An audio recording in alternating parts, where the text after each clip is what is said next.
Hey folks, I'm Robbie Holmes. I'm your host here at Geek on Film.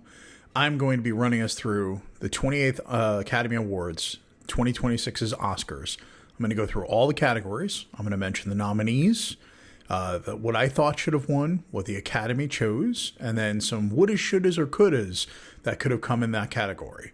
You'll see it's a pretty amazing year for cinema, but thank you so much for starting out with me. I've been recapping these over on TikTok, YouTube, and on Instagram. So if you'd like more smaller bite-sized pieces of content from me, please subscribe over in those locations. And comment. I'd love to hear where I was wrong. All right, we're going to jump into the categories, but thank you so much for sticking with me and starting off your Oscars recap right now. All right, we're going to start off with Best Supporting Actress. The nominees were Elle Fanning, Inga Ibsdottir Lilius from Sentimental Value, Amy Madigan from Weapons, Winmu Misako from Sinners, and Tiana Taylor from One Battle After Another. I had Winmu Misako from Sinners as my Best Supporting Actress of the year, and the Academy decided to go with Amy Madigan from Weapons. There's no bad choices in this list. You'll hear me say that a few times this year, but I think the reality is true. I think Winmu was a huge and important factor in the story that was being told in Sinners, but that can be said for every single one of these supporting actress nominations.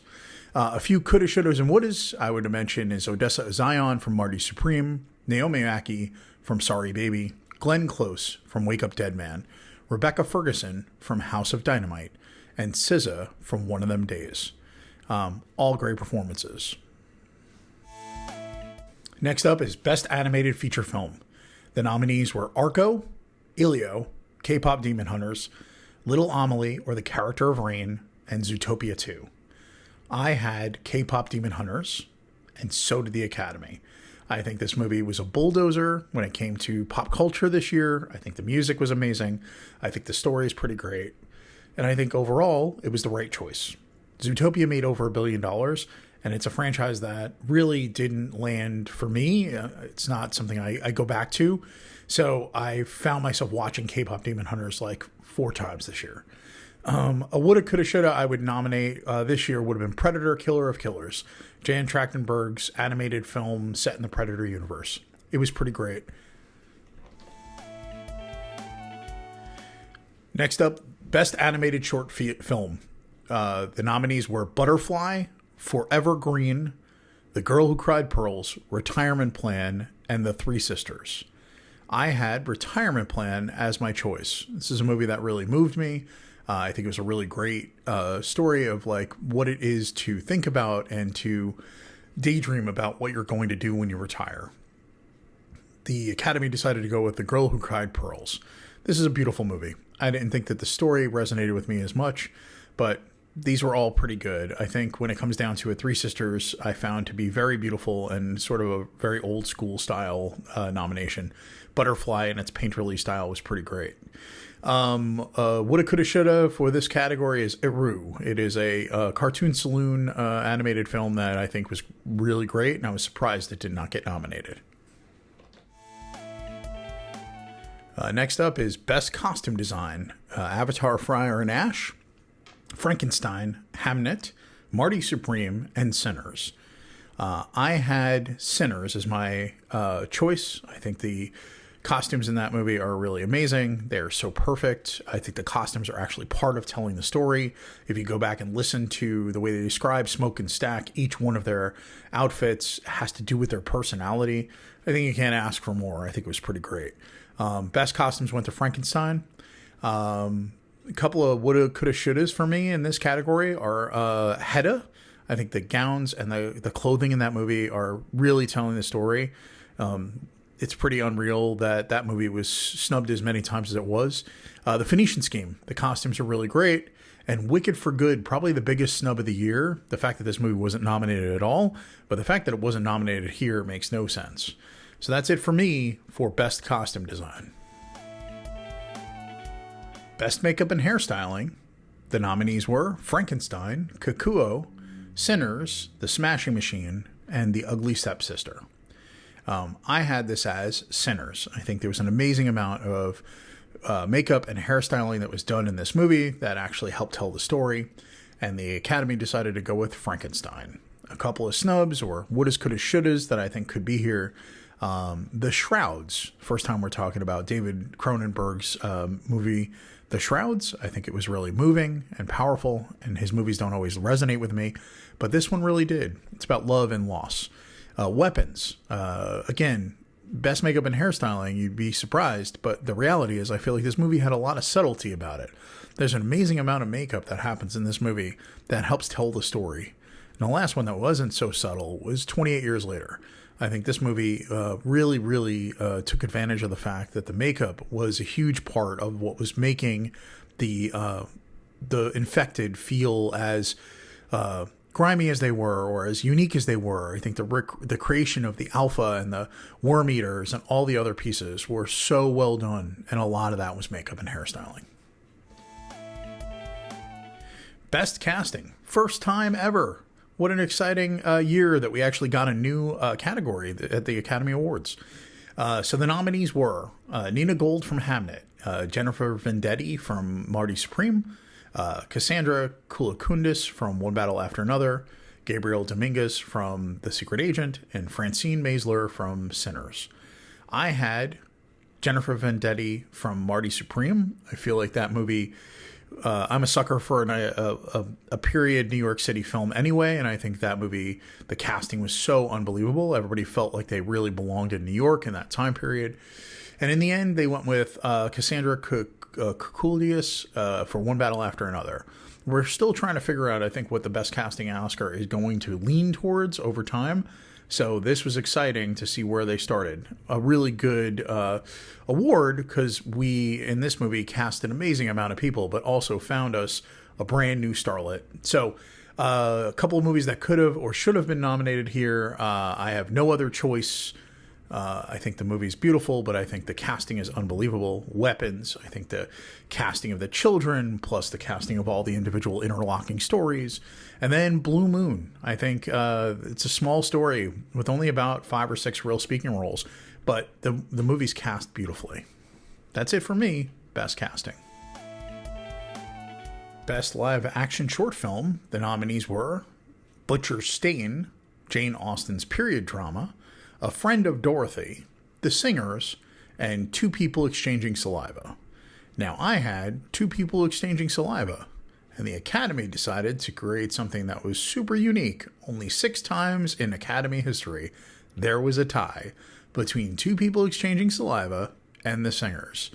The Singers is on Netflix. Two People Exchanging Saliva was The New Yorker. These were all pretty good, in my opinion. I think The Butcher's Stain was a little bit overstuffed of ideas and probably needed to be a feature-length film in order to get it all across. A couple of woulda, coulda, shouldas that I think could be in this category. Ragamuffin, a movie that's set in the motocross ecosystem, is really great. The Reality of Hope is a live-action documentary, animated. It's a whole bunch of things. But I mentioned it here because I really think it could have gone in a lot of categories. And Em and Selma Go Griffin Hunting was a really amazing short that I saw last year at the Sundance Film Festival in the awards the shorts package. So there you go. That's it for me for Best Live Action Short Film. Next up is Best Supporting Actor. The nominees were Benicio del Toro for One Battle After Another, Jacob Elordi for Frankenstein, Delroy Lindo for Sinners, Sean Penn for One Battle After Another, and Stellan Skarsgård for Sentimental Value. I had Delroy Lindo for Sinners, and the Academy decided to award Sean Penn from One Battle After Another. There's really good performances up and down this list. Jacob Elordi feels a little bit like he is sort of lead, so I don't know that I would have classified that as best supporting. I know the second half of the movie is really his, but he is there in the first. So it's surprising to see them go with Sean Penn. It's his third Academy Award. I think that Benicio's scenes are pretty amazing. He's wrenching away from Leo in the scenes he's in with Leo, and Sean is driving a large portion of the film. Again, complicated, I would say. Delroy Lindo was a huge part of what made Sinners work. He was the epitome of a Best Supporting Actor. He has a couple of monologues. He's really pushing the story. He's adding a lot of flavor to what's going on in the movie. I really am sad that he didn't end up getting it. A couple of coulda, shoulda, wouldas that I think we could have in this category. Archie Madekwe from Lurker. He's pretty great as the pop star whose entire entourage is populated with people that eventually our lead actor tries to populate and jump into. Paul Mescal from Hamnet. Again, it's a little bit of a questionable. Is it a lead? Is it too flat? There's a lot of things, but I do think what he did in this movie is pretty great. And last but not least, the one who I think probably would have won it if he had gotten nominated, and if anybody watched the movie, is Ralph Fiennes from 28 Years Later. Boy, what a performance by Dr. Ian Kelson. And Ralph Fiennes is unbelievable in 28 Years Later. That's it for Best Supporting Actor. Next up is Best Adapted Screenplay. We have Will Tracy from Begonia, Guillermo del Toro, Frankenstein, Maggie O'Farrell and Chloe Zhao, Hamnet, Paul Thomas Anderson, One Battle After Another, and Clint Bentley and Greg Quidar from Train Dreams. I had One Battle After Another, written by Paul Thomas Anderson, and so did the Academy. Congratulations, PTA, on your first Oscar. Others that I think could have gotten nominated in this category are Alex Garland for 28 Years Later, Park Chan-wook, Lee Kung-mi, and Don McKellar and Lee Jae-hae for No Other Choice, and Nia DaCosta for Hedda. Was a really good year, as you can see by just the woulda, coulda, shouldas that could have been in this category. That's it for Best Adapted Screenplay. Next up is Best Original Screenplay. We have Robert Kaplow for Blue Moon, Jafar Panahi for It Was Just an Accident, Ronald Bronstein and Josh Safdie for Marty Supreme, Joachim Trier and Eskil Vogt for Sentimental Value, and Ryan Coogler for Sinners. I had, and the Academy had, Ryan Coogler for Sinners. Congratulations, Ryan, on your first Academy Award.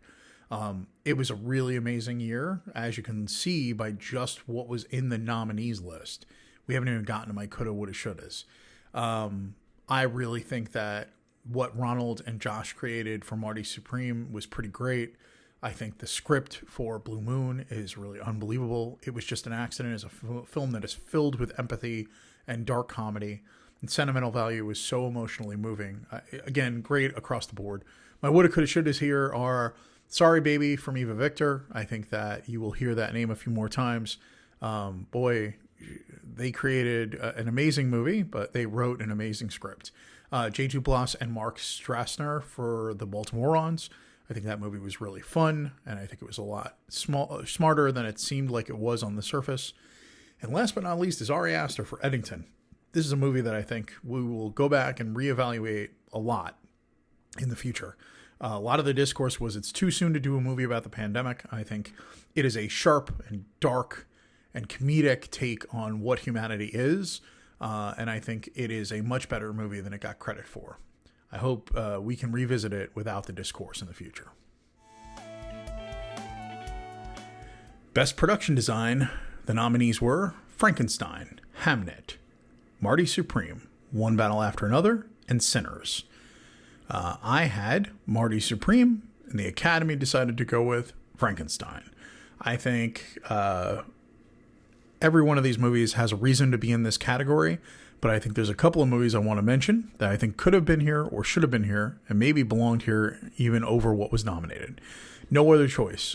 The production design in that movie is fantastic. Everything about that movie is fantastic. Sorry, I'm hedging my bets. You're going to hear a lot about it. The Phoenician Scheme. This is a movie that is all production design. I think the script is great. I think the production is great. But I think in the end, the production design of this movie is unreal. Eddington. I think the creation of the worlds, the finding of the town, the decision to lean in on some of the fantastical elements, all of it is really great. I really loved Eddington, and I think it deserved to be nominated for Best Production Design. Best Visual Effects. Our nominees are Avatar: Fire and Ash, F1, Jurassic World Rebirth, The Lost Bus, and Sinners. I made the joke on my video where I was breaking down this category that it should just be renamed. If there's an Avatar movie, we give it to that film. I had it as Avatar Fire and Ash, and so did the Academy. That does not take away from Sinners. Its visual effects are unbelievable. F1, some of those crash sequences are really great. Jurassic World Rebirth, it was not a movie I loved, but the effects were pretty great. And I never got to see The Lost Bus. I hear the fire sequences are unreal. Let's talk about the wouldas, couldas, and shouldas. I have 28 years later, Weapons. I'm going to get to Dust Bunny, which is a movie that I haven't mentioned up to this point. It's a first-time feature. Wow, some amazing effects in that movie. What a great, fantastical film. If you haven't seen it, you should search it out. And then last but not least, I'll mention Mickey 17. Just because it is not sort of a drier, more serious film from director Bong does not mean it does not belong in the story. It is more in line with Okja or The Host. But that movie's visual effects and the creature creation and all the other stuff that's going on here with Robert Pattinson, really great. I think it got really ignored. So that's it for me for Best Visual Effects. Best Documentary Short. The nominees were All the Empty Rooms, Armed Only with a Camera, The Life and Death of Brent Renaud, Children No More, Were and Are Gone, The Devil is Busy, and Perfectly a Strangeness. I had Armed Only with a Camera, The Life and Death of Brent Renaud. That movie really moved me. Also, All the Empty Rooms. Pretty amazing. I think I had my order. It was number 2 for me. Number 3 was The Devil is Busy. Children No More, Were and Are Gone. I didn't get to see. And Perfectly a Strangeness felt more like a tone poem than it did a documentary film. A couple of films I'll mention here is Reality of Hope. It's a really unbelievable animated documentary short, so it could fit in a lot of places. And The Boys and the Bees. It's a film I got to see at Sundance, and it was really moving. A pretty great film. That's it for Best Documentary Short. Best Documentary Feature Film. The nominees were The Alabama Solution, Come and See Me in the Good Light, Cutting Through Rocks, Mr. Nobody Against Putin, and The Perfect Neighbor. I had The Alabama Solution, and the Academy decided to go with Mr. Nobody Against Putin. I think The Alabama Solution is a super important story that is put together from the cell phone footage of the individual inmates, and they are the ones who are helping tell the story with the documentarians. And it really moved me. The amount of dread in that movie and the amount of dread it left me with, it stuck with me for a long time. But it is such a well put together documentary.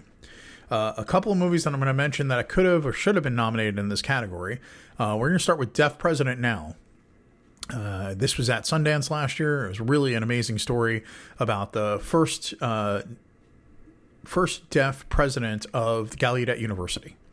Grand Theft Auto Hamlet is a movie that takes place entirely inside of the game Grand Theft Auto. It's proof that no matter what is going on in the world, people will create something. It's a really powerful film. Next up is Predators. I really liked Predators a lot as a documentary. I think the idea of telling the story of how to catch a predator and how it affected society is really powerful. But last but not least is Pavements by Alex Ross Perry. This movie was great. Boy, did I love this documentary. You'll hear a little more about it later. All right. Best Original Score. The nominees were Begonia, Jesrin Fendrix, Frankenstein, Alexander Desplat, Hamnet, Max Richter, One Battle After Another, Johnny Greenwood, and Sinners, Ludwig Göransson. I had One Battle After Another.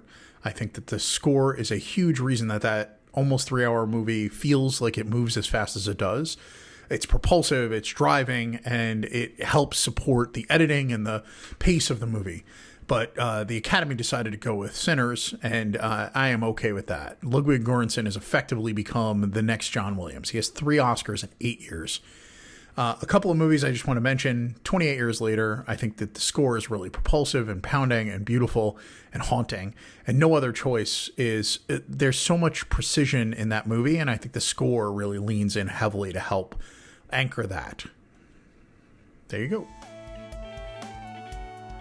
Best Sound, the nominees were F1, Frankenstein, One Battle After Another, Sinners, and Surratt. I had Surratt because I felt like that was one of the most amazing and outside-the-box nominations I've seen in a long time from the Academy. And the sound is the movie. It's really unreal. It's propulsive. It's pounding. It is a big reason that movie is so moving, but it's also a tough movie for people to watch. The Academy decided to go with F1. The sound in that movie is great. I had Sinners. I had Surratt, Sinners, One Battle After Another, F1, and then Frankenstein. A couple of woulda, couldas, and shouldas. A couple of these are familiar. 28 years later, I think the sound in this movie is great. Just think back to the worm eaters or the Alpha running along the causeway. Weapons. This is one where I would say that the sound is super subtle and is surprising at how effective it is. It adds to the creepiness and the overall tone of dread. And I think it was pretty great. Warfare, first time I'm mentioning this movie. It is all about being in an active war zone. And I think I walked out of that film feeling assaulted. And I think that was part of the point. I think the sound really is capturing what it feels like to be at war. And last but not least is If I Had Legs, I'd Kick You. The sound of this movie, the constant beeping of mechanical and medical equipment that is adding to a sense of dread for the characters, but also for the audience. The sound really has a huge impact on how you're feeling and how much you can empathize with the character. It is a big part of that movie. Best Film Editing, our nominees were F1, Stephen Merian, Marty Supreme, Ronald Bronstein and Josh Safdie, One Battle After Another, Andy Jorgensen, Sentimental Value, Oliver Bouge-Cout, and Sinners, Michael P. Shavar. I had One Battle After Another's Andy Jorgensen, and so did the Academy. I think I already mentioned earlier that the propulsive nature of this movie is such a huge part of what makes it work. And I think the editing has a huge amount to do with that. I think without really solid editing, this film could have lagged. It could have felt laggy. It doesn't. It takes its time in moments. It lets things breathe. But overall, the pace of this movie is relentless, and it never feels too fast or too much. And I think there's a real sense of art and science that's going on to what Andy Jorgensen is doing in this movie. A couple of woulda, couldas, and shouldas. Two you've already heard me mention, and one new one. So we'll go with the new one, Presence, Steven Soderbergh's film about a ghostly presence in a home. The editing of this movie is fantastic. The constant shifts of tone that are only based on how the camera's moving and then how the film is edited. Really powerful stuff. I really love that movie. Weapons, I think, again, the editing in this film really adds to the sense of dread and the constant concern that you are under and that the characters, you're feeling for the characters. And there's only a few jump scares in the movie, and boy, the editing is really leaning in on that. And If I Had Legs, I'd Kick You is the last one. The film editing here, from going languidly while the character's moving and where they are in their mindset, the lead character, to how frenetic and how chaotic things are when there are medical issues and when there's, interacting with other people. It's really a powerful aspect of the movie. As you can tell, I kind of loved If I Had Legs, I'd Kick You. That's it for Best Film Editing. Best Cinematography, our nominees were Frankenstein, Marty Supreme, One Battle After Another, Sinners, and Train Dreams. I had One Battle After Another. I am so glad that I was wrong, because it went to Sinners, to Autumn Durald Arkapaw. It's an amazing win. It's historic in what it is. First female cinematographer. But boy, what an amazing movie. And, with everything that movie did for cinephiles to think about different formats and how it gave Ryan Coogler the opportunity to go out there and talk about different formats. But Autumn was the one who actually pulled it off and took advantage of it. It was really beautiful. I love this movie, and I'm so glad that it got this win. A couple others that I would say woulda, coulda, shouldas here are No Other Choice, big surprise, Hamnet. The movie is really beautiful. And then last but not least is 28 Years Later. You've heard it a few times. I really like that movie. That's it for me in Best Cinematography. Best International Feature Film, the nominees were from Brazil, The Secret Agent. From France, It Was Just an Accident. From Norway, Sentimental Value. From Spain, Surat. And from Tunisia, The Voice of Henry Job. I had from France's It Was Just an Accident. I feel like that movie was fantastic. I think it was so much empathy and comedy, and it was such a well put together and made film. I loved it. It quickly catapulted when I finally saw it into my top 10. But also in my top 10 was what the Academy went with, which was Norway's Sentimental Value. I love this movie. I thought it was great. Pretty good list of international films this year. The ones that woulda, coulda, shoulda for me in this category are from South Korea, No Other Choice. Whoa, surprise. That movie's great. Let's see. From Jordan, All That's Left of You. What an amazing movie about what it is, but about the impacts of being occupied and living through war has on you and your family. Powerful. What an amazing movie. And last but not least is from Canada, The Shrouds. I really love this Cronenberg film. I wish if you get a chance to see it, you should. It's really powerful, and it's a lot less body horror than a lot of his other films. It's a little more restrained, but it's also very moving. That's it for me for Best International Feature. Best Original Song, our nominees were Dear Me from Diane Warren Relentless, Golden from K-Pop Demon Hunters, I Lied to You from Sinners, Sweet Dreams of Joy from Viva Verde, and Train Dreams from Train Dreams. I had Golden from K-Pop Demon Hunters, and so did the Academy. This movie took over pop culture. K-Pop Demon Hunters was great. I think there's probably 5 or 6 songs that are pretty unbelievable from this soundtrack. It's a great song. I love that movie. I've seen it like 4 times. If we were talking about the best song that made a scene, maybe best scene of the year that was underlined by a song, I'd be talking about I Lied to You. Just the performance we saw at the Academy Awards this year alone should have made it worth the Oscar. It's really great. Let's talk about a couple of woulda, coulda, shouldas. Hunger and Thirst from The Testament of Ann Lee. Boy, this movie was ignored. Amanda Seyfried deserved a lot more. This movie was great, and this song is diegetic. It's part of this movie. It's really powerful, and yeah, what a miss by the entire industry. Next up is My Baby Got Nothing at All from The Materialists. I think this song really is a great song, and it really adds to the overall tone of the movie. Last but not least is, boy, the Academy never knows what to do with Trent Reznor or Nine Inch Nails or Atticus Ross or any combination of those guys. As Alive as You Need to Be from Tron Ares is a great song. And yeah, ignored again. There you go. Best song. Best Director. Our nominees are Chloe Zhao for Hamnet, Josh Safdie for Marty Supreme, Paul Thomas Anderson for One Battle After Another, Joachim Trier for Sentimental Value, and Ryan Coogler for Sinners. I had Paul Thomas Anderson for One Battle After Another, and so did the Academy.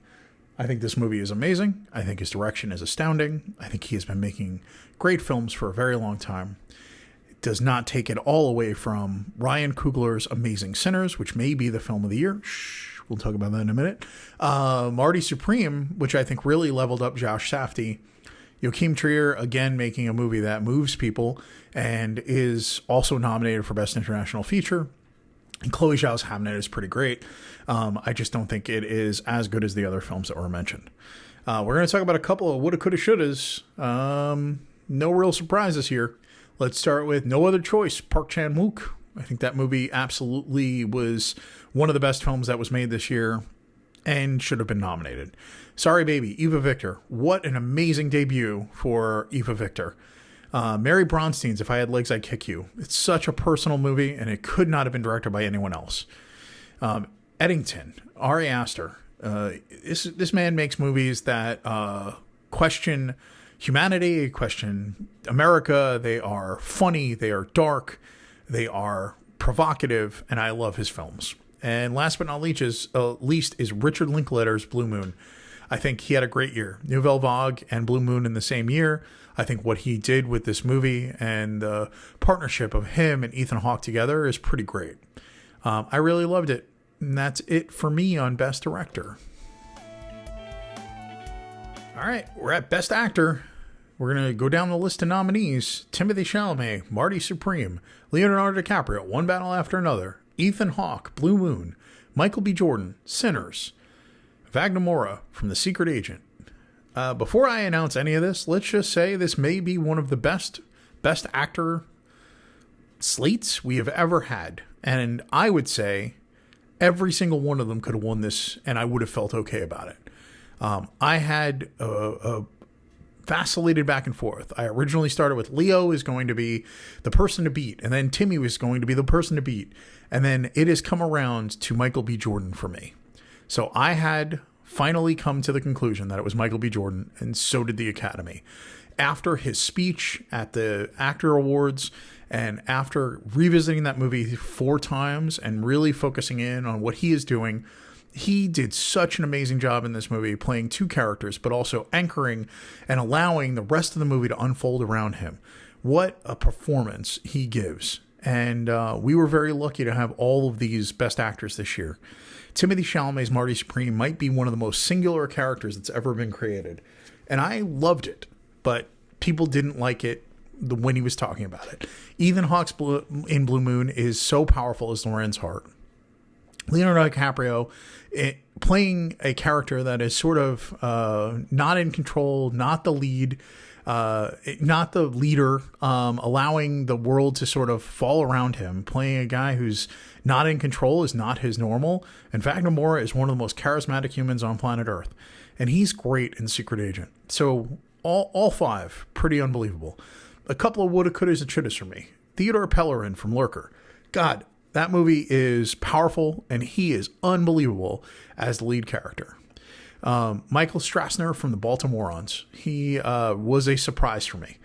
This movie was on the Film Independent list. I finally got to watch it right before I voted for the Film Independent Awards for the Independent Spirits, and I fell in love. I think it was such an amazing movie. Jesse Plemons for Begonia. Man, it's like they forgot he was in this movie.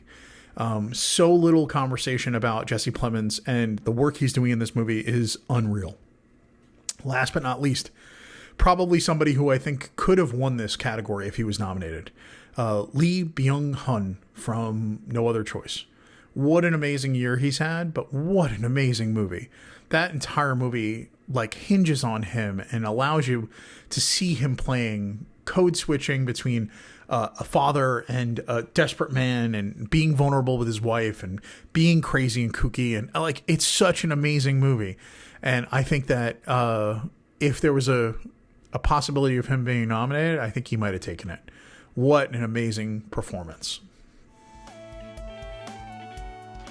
Best Actress. Our nominees are Jessie Buckley for Hamnet, Rose Byrne for If I Had Legs I'd Kick You, Kate Hudson for Song Sung Blue, Renata Rysev for Sentimental Value, and Emma Stone for Begonia.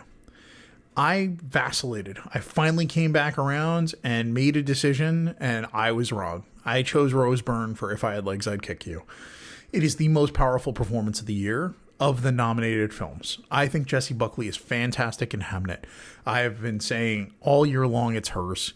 But I watched If I Had Legs I'd Kick You 3 times, and I keep coming back to that movie, and I cannot believe what Rose Byrne pulls off in that movie. It's really unreal. But Jessie Buckley as Hamnet is a very, very good Best Actress winner. Let's talk about a couple of couldas and wouldas and shouldas. All right, so we'll mention, I think all of these have been mentioned up to this point in different ways, except for one. So we'll go with Tessa Thompson for Hedda. She's unreal. That movie was unreal. I think it deserved so much better than it got. Eva Victor from Sorry Baby. They deserve to be put on your radar, and anything they make from here on out, you should be paying attention to. Amanda Seyfried from The Testament of Anne Lee. That movie was great. She is unreal. She is a force of nature in that movie. Last but not least is Jennifer Lawrence for Die My Love. I don't know that I've seen a more feral performance in any film in the last 10 years. She is so good, so vulnerable, so dynamic, so frenetic, so in control. It's astounding what she pulls off in this movie. If she was nominated, I think there's a good possibility she would have won. in almost any other year. I think this year the buzzsaw that was Jessie Buckley, and in any other year it probably would have been Rose Byrne. But Renata Rycev is slowly becoming one of our most important actresses in the international space, and Emma Stone is nominated for every film. She's basically becoming the new Meryl Streep. It's amazing. What a great set of actresses that were nominated this year, and all the other amazing ones that could have been. All right, here we go. Best Picture, the big one. The nominees were Begonia, F1, Frankenstein, Hamnet, Marty Supreme, One Battle After Another, The Secret Agent, Sentimental Value, Sinners, and Train Dreams.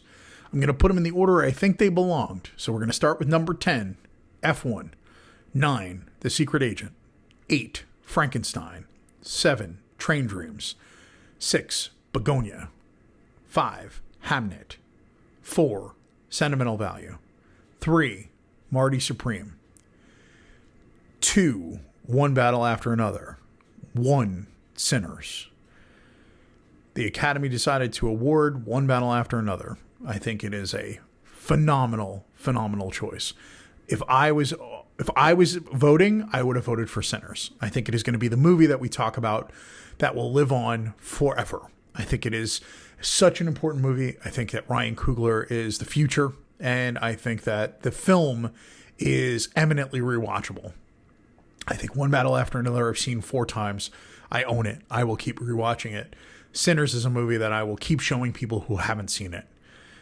Let's talk about a couple of movies, maybe 10, that I think coulda, shoulda, or woulda have been nominated in this category if I had anything to say about it. So we'll start with number 10, All That's Left of You. Talked about it earlier. Number 9, The Baltimoreans. Number 8, Blue Moon. Number 7, Eddington. Number 6, K-Pop Demon Hunters. Number 5, Pavements. Number 4, No Other Choice. Number 3, If I Had Legs, I'd Kick You. Number 2, Sorry Baby. And number 1, 28 Years Later. I think the order of these is not exactly the word I would say. I probably would say that No Other Choice was my film of the year. But these are all amazing movies. I've talked about all of them. I think the biggest surprise here is probably that I would have given K-Pop Demon Hunters Best Picture nomination. It's a pretty great film. I had a great time this year. I really love these movies, and I hope that you also did. I have one more section to go through. And those are the woulda, coulda, shouldas. We'll be right back with those. Thanks. So I think we're going to start this as a new annual tradition. The woulda, coulda, shouldas. I think that No Other Choice is my top film of the year. It got 9 additional nominations I would have given it. Best Picture, Original Score, Best Actor, Best Director, Best Adapted Screenplay, Best Casting, Best International Film, Best Production Design, and Best Cinematography. Right after that is 28 Years Later. It got 8. Best Picture, Best Actor, Best Makeup and Hairstyles, Best Original Score, Best Adapted Screenplay, Best Sound, Best Visual Effects, and Best Cinematography. Sorry Baby got 5. Best Picture, Best Supporting Actress, Best Actress, Best Director, and Best Original Screenplay. Weapons got 5. Best Makeup and Hairstyles, Best Casting, Best Film Editing, Best Sound, and Best Visual Effects. If I Had Legs, I'd Kick You got 4. Best Picture, Best Director, Best Film Editing, Best Sound. Eddington also got 4. Best Picture, Best Director, Best Original Screenplay, Best Production Design. Blue Moon got 3 additional nominations. It was Best Picture, Best Casting, Best Director for Richard Linklater. The Baltimoreans, 3 additional shoulda, coulda, wouldas. Best Picture, Best Supporting Actor, and Best Original Screenplay. I think that's Best Actor. Hedda, 3 additional nominations. Best Actress to Tessa Thompson, Best Adapted Screenplay, and Achievement in Costume Design. Hamnet, 3 additional for Paul Mescal at Best Actor, Best Original Score, Best Cinematography. Pavements, 2 biggies, Best Picture and Best Documentary. What are you doing, Branch? Lurker, 2 additional, 1 for Best Actor for Theodore Pellerin and Best Supporting Actor for Archie Madekwe. Testament of Anne Lee, 2 additionals, Best Actress and Best Original Score. Amanda Seyfried deserved better. Best Original Song. The Shrouds, 2 additional, Best Makeup and Hairstyles, Best International Film. Let's see. All That's Left of You, Best International Film and Best Picture, 2 additional. Reality of Hope, probably just Best Documentary Short Film. Let's stick with that. Phoenician Scheme got 2 for me. Best Production Design and Achievement in Costume Design. Die My Love, Best Actress. So we're down to 1s. So should have got a Best Actress nomination for Jennifer Lawrence. Marty Supreme, Best Supporting Actress for Odessa Zion. Wake Up Dead Man, Best Supporting Actress for Glenn Close. House of Dynamite, Best Supporting Actress for Rebecca Ferguson. One of Them Days, Best Supporting Actress for SZA. Begonia, Best Actor nomination for Jesse Plemons. Em and Selma Go Griffin Hunting, Best Live Action Short Film. Ragamuffin, Best Live Action Short Film. Eru, Best Animated Short Film. Materialist, Best Original Song. Tron Ares, Best Original Song. Predators, Best Documentary. Grand Theft Hamnet, Best Documentary. Deaf President Now, Best Documentary. The Boys and the Bees, Best Documentary Short. Predator, Killer of Killers, Best Animated Film. Presence, Best Film Editing. Warfare, Best Sound. Dust Bunny, Best Visual Effects. Mickey 17, Best Visual Effects. K-Pop Demon Hunters, Best Picture. And for our number 1 snub of the year, Wicked for Good, for Achievement for Costume Design. Thank you so much for sticking there with me this year. Thank you for enjoying the time I have put into this by reviewing it and spending time with it. Please rate, review, comment, subscribe. I look forward to hearing from you about how I was wrong, about my woulda, coulda, shouldas are way off.